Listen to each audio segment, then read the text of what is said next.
Why is it hard to challenge gender bias in culture? Imagine trying to change a tradition that has been part of a community for hundreds of years. That's what challenging gender bias often feels like.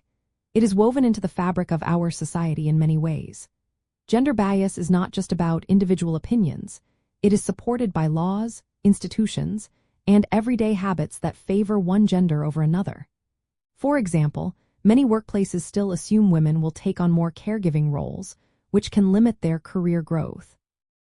These assumptions are built into policies and practices that are hard to change overnight. From childhood, people are taught what is appropriate for boys and girls through family, school, and media. These lessons stick with us and influence how we see ourselves and others. When someone questions these roles, they often face social pressure or even rejection. It's like trying to swim against a strong current. Cultural expectations about who should do what at home or in society make it difficult to challenge gender norms. Liberal ideas say that laws and policies are important, but changing attitudes is just as vital. For example, laws can prohibit discrimination, but if society still believes women are less capable, those laws won't be enough. People who benefit from the current system might resist change because it threatens their status or power. Some believe that biological differences justify unequal treatment, which makes it even harder to shift perceptions.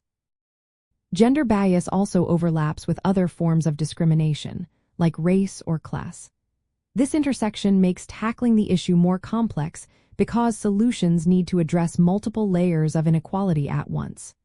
For instance, women of color often face different challenges than white women, so efforts to promote equality must be inclusive. To fight this, liberals often push for equal access to education and jobs, stronger laws against harassment, and policies that support work-life balance. Promoting shared responsibilities at home and increasing women's political participation are also key steps. But even with these measures, changing cultural attitudes takes time.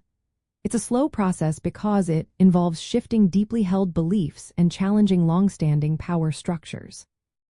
In the end, challenging gender bias in culture is hard because it's part of how society functions on many levels.